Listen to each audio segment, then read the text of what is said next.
So hi my dear NEET UG aspirants. आप लोगों का री नीट 2026 का रिजल्ट फाइनली आउट हो चुका है। अब तक आप लोगों ने अपने स्कोर कार्ड भी देख लिए होंगे, मार्क्स वगैरह, रैंक, कैटेगरी रैंक, सब कुछ आप लोगों को पता होगा। एंड अब जो सबसे बड़ी कन्फ्यूजन ये चल रही होगी कि यार पता नहीं काउंसलिंग कब स्टार्ट होगी एंड हमारे मार्क्स पे हमें हमारा टारगेटेड कोर्स मिलेगा भी या नहीं मिलेगा। ऐसे बहुत सारे क्वेश्चंस आप लोगों के माइंड में चल रहे होंगे।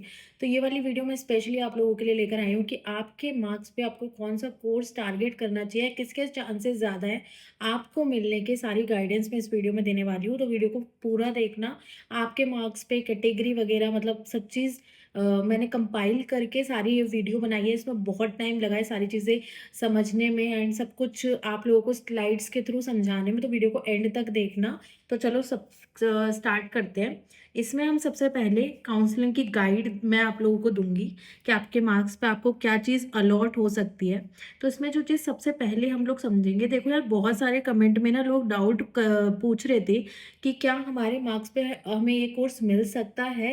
तो सबसे पहले ये देखो कि आपके क्वालिफाइंग मार्क्स कितने हैं। अगर आप लोग क्वालिफाइंग मार्क्स से नीचे हो तो आप काउंसलिंग में पार्टिसिपेट ही नहीं कर पाओगे। चाहे फिर आप बीडीएस को टारगेट कर रहे हो, एमबीबीएस को टारगेट कर रहे हो, बीएससी नर्सिंग को टारगेट कर रहे हो, किसी भी कोर्स को टारगेट कर रहे हो, अगर आपने नीट यूजी क्वालिफाई नहीं किया है तो आप किसी भी काउंसलिंग के लिए एलिजिबल नहीं होगे। तो सबसे पहले अपने क्वालिफाइंग मार्क्स समझो। अगर आप अनरिजर्व्ड कैटेगरी या ईडब्ल्यूएस कैटेगरी से हो तो आपको 213 मार्क्स होने चाहिए। 213 मार्क्स या उससे ज़्यादा मार्क्स हैं तो आप लोग काउंसलिंग के लिए एलिजिबल हो। एससी एसटी ओबीसी के लिए 177 plus marks, UR EWS PWD के लिए 194 plus and SC ST OBC पीडब्ल्यूबीडी के लिए 177 प्लस मार्क्स आप लोगों को टारगेट कर रहे हैं। अगर आपके इतने मार्क्स है, इससे ज़्यादा मार्क्स है, तो आप काउंसलिंग के लिए बिल्कुल एलिजिबल हो, चाहे फिर आप किसी भी कोर्स को टारगेट कर रहे हो। ठीक है।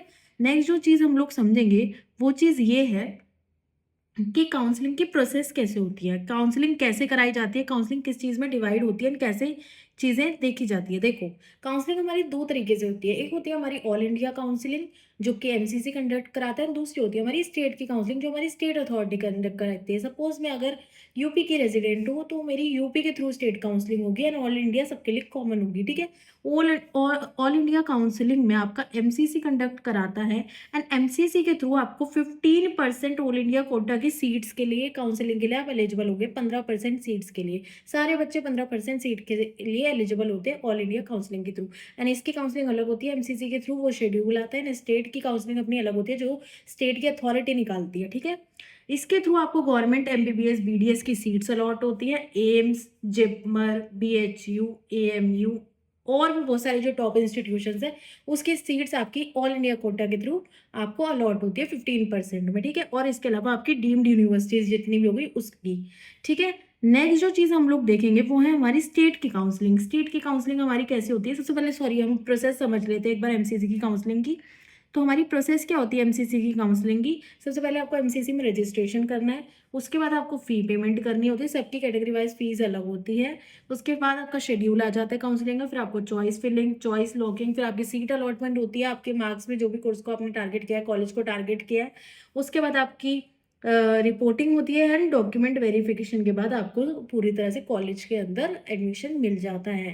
ठीक है। उसके बाद आप अपने कोर्स की जो भी आपका 4 ईयर्स का कोर्स है, 5.5 ईयर्स का जो भी है टाइमलाइन, उस हिसाब से आप अपनी पढ़ाई करते हो। ठीक है। तो ये होता है हमारा एमसीसी का काउंसलिंग पूरा। अब इसके बाद जो चीज़ हम लोग देखेंगे वो है हमारे राउंड्स के बारे में। राउंड्स के बारे में एक बार समझते हुए चलते हैं कितने राउंड्स होते हैं। पहला तो हमारा देखो होता है राउंड 1। राउंड 1 उसके बाद हमारा होता है राउंड 2। उसके बाद होता है हमारा राउंड 3 जिसे हम मॉपअप राउंड कहते हैं। उसके बाद आ जाता है हमारा लास्ट स्टे वैकेंसी राउंड। और स्टे वैकेंसी के राउंड के बाद भी अगर सीटें खाली बचती है, बच्चे नहीं लेते हैं, तो फिर होता है आपका स्पेशल स्टे राउंड। तो ऐसे करके हमारी एमसीसी काउंसलिंग कंडक्ट कराती है 15% सीट्स के लिए। ठीक है। एंड उसके बाद हम लोग नेक्स्ट चीज़ जो समझेंगे वो है हमारी स्टेट की काउंसलिंग। स्टेट की काउंसलिंग कैसे कंडक्ट की जाती है। तो स्टेट की काउंसलिंग के लिए हर स्टेट अपनी सेपरेट काउंसलिंग कराता है। अगर यूपी है तो यूपी अपनी अलग काउंसलिंग कराएगा, दिल्ली है तो दिल्ली अपनी अलग काउंसलिंग कराता है, केरला अलग कराता है। ऐसे करके जितनी भी हमारी स्टेट्स हैं वो अपनी अलग अलग काउंसलिंग कराती हैं। इस काउंसलिंग में 85% सीट्स पे आपको एडमिशन मिलता है। एंड ये 85% सीट्स के लिए कौन कौन सा बच्चा एलिजिबल होता है, जिसके पास उस स्टेट का डोमिसाइल है। अगर मेरे पास यूपी का डोमिसाइल है, दिल्ली का डोमिसाइल है, तो मैं सिर्फ यहीं पे 85% सीट्स की काउंसलिंग करवाऊंगी और कहीं जाकर मैं उस सीट्स की काउंसलिंग नहीं करा सकती। ठीक है। यहाँ से आपको 85% में गवर्नमेंट सीट्स मिलती है, और अगर आप प्राइवेट एमबीबीएस के लिए या बीडीएस को टारगेट करते हो तो वो पूरी तरह 100% सीट्स आपकी स्टेट ही कवर करती है। प्राइवेट के लिए सेपरेट सिर्फ आपका स्टेट की काउंसलिंग होती है, ठीक है, और इसमें आपका डोमिसाइल रिक्वायर होता है, तभी आप 85% सीट्स के लिए एलिजिबल होगे। अगर आपके पास डोमिसाइल नहीं है तो आप 85% सीट्स के लिए एलिजिबल नहीं होंगे, ठीक है। उसी स्टेट का डोमिसाइल आप लोगों के पास होना चाहिए। नेक्स्ट जो चीज़ हम लोग देखेंगे, कैटेगरी वाइज मैंने आपके स्कोर के बेसिस पे आपको कौन सा कोर्स टारगेट करना चाहिए, कितने चांसेस होते हैं, वो सब इस वीडियो में मैंने इस स्लाइड में मैं बताने की कोशिश करती हूँ, ठीक है। तो सबसे पहले हम लोग देखेंगे यूआर एंड ईडब्ल्यूएस। अगर आप अनरिजर्व कैटेगरी या फिर ईडब्ल्यूएस से बिलोंग करते हैं एंड अगर आपके मार्क्स 700 प्लस हैं तो आप top government MBBS like AIIMS, JIPMER, BHU, AMU इनको टारगेट करो, आपको बहुत अच्छे चांसेस होते हैं यहाँ एडमिशन मिलने के, ठीक है। अगर आपका स्कोर 650 या 699 के बीच है तो गवर्नमेंट जो एमबीबीएस है, जो अदर गवर्नमेंट कॉलेज है, अच्छे अच्छे कॉलेजेस है, उनमें आपका बहुत स्ट्रॉन्ग चांस होता है, ठीक है।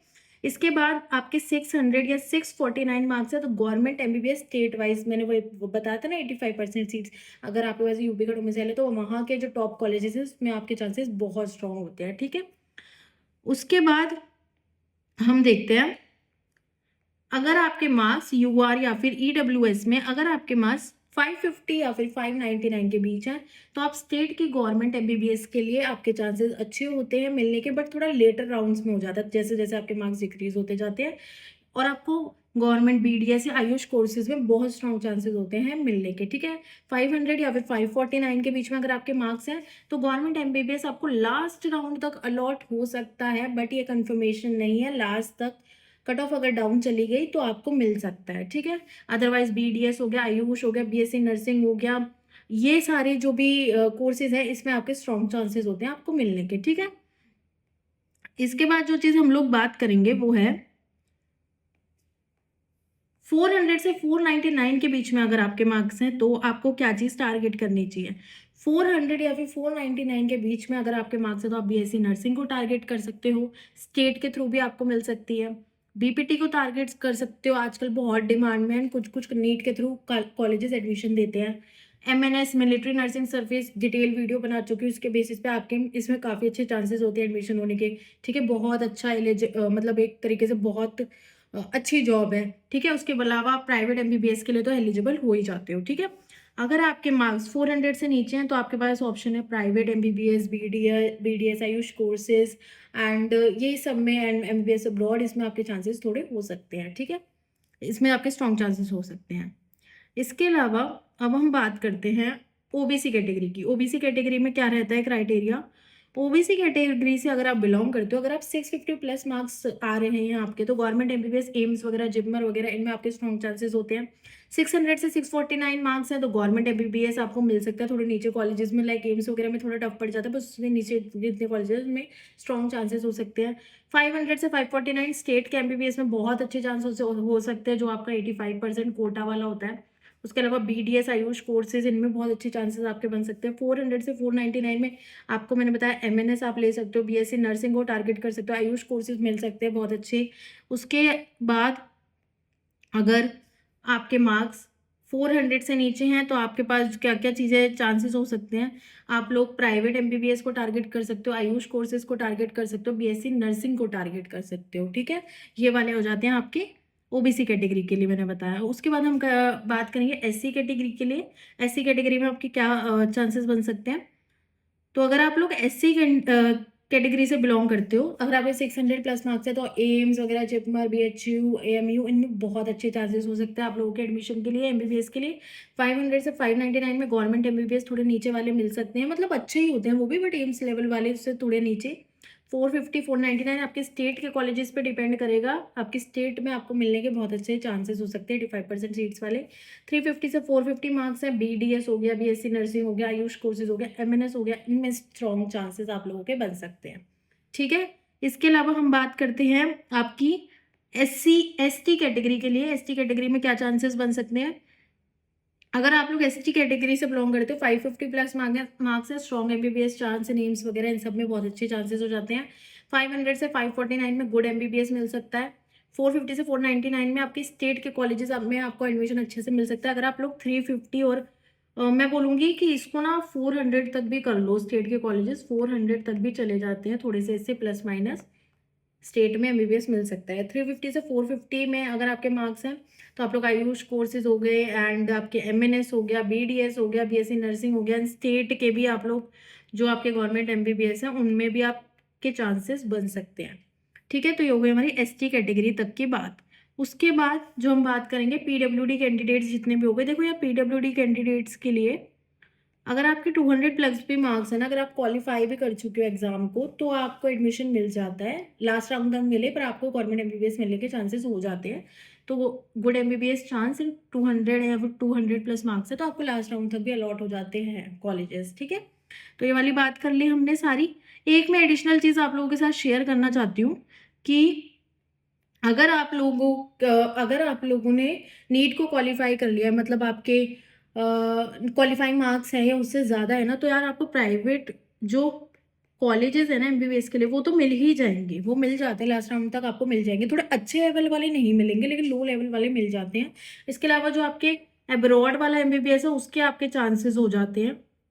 ठीक है, इसको आप टारगेट कर सकते हो। अगर आपके क्वालिफाइंग मार्क्स हैं उससे ज़्यादा है थोड़ी बहुत, तो आप इनको टारगेट कर सकते हो। लेकिन जो उनकी फीस होती है फिर वो बहुत ज़्यादा हो जाती है। प्राइवेट एमबीबीएस लाइक जो 50-60 तक है ना, वो भी एक अच्छे स्कोर पे ही मिलते हैं। यूपी में भी अगर आप टारगेट करोगे तो 50-60 तक जो मिलते हैं। अदरवाइज आपका क्वालिफाइंग स्कोर है ना सिर्फ, तो वो फिर आपको लेके जाता है सीधा 1 CR प्लस। अगर आपका इतना बजट है तो ही आप उनको टारगेट कर सकते हो। ठीक है, तो ये वाली चीज़ें हो गई हमारी, सारी हमने डिस्कस कर लिया।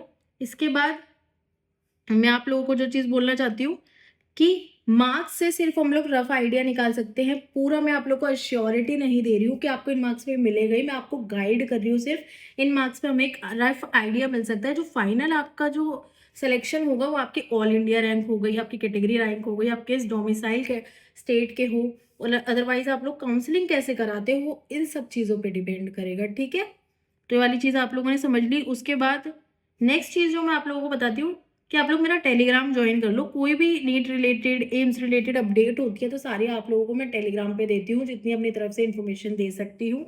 इसके अलावा मैंने जो नीट के डॉक्यूमेंट वाली वीडियो अपने इसी चैनल पे अपलोड कर रखी है, डॉक्यूमेंट वाली देख लो। डॉक्यूमेंट में कोई गलती ना करो आप लोग जब काउंसलिंग करवाने जाओ, तो इस वजह से मैंने डॉक्यूमेंट की वीडियो अपलोड कर रखी है, तो उसको जाके अच्छे से देख लो। क्वालिफाइंग मार्क्स वाली एक बार वीडियो को गो थ्रू कर लो। अदर और जो एमबीबीएस की सीट्स इंक्रीज हुई है, 3 वीडियोस ऐसी है जो अच्छी तरह एक बार देख लो, ताकि आपको काउंसलिंग तक हर एक चीज़ अपने माइंड में क्लियर हो जाए ना, आप काउंसलिंग में कोई गलती ना करो। तो इसीलिए ये तीनों वीडियोस अच्छे से देख लो। कोई भी डाउट है तो आप लोग मुझे कमेंट सेक्शन में कमेंट कर सकते हो। मैं आप लोगों के डाउट्स क्लियर करने की पूरी कोशिश करूंगी। Thank you for watching this video.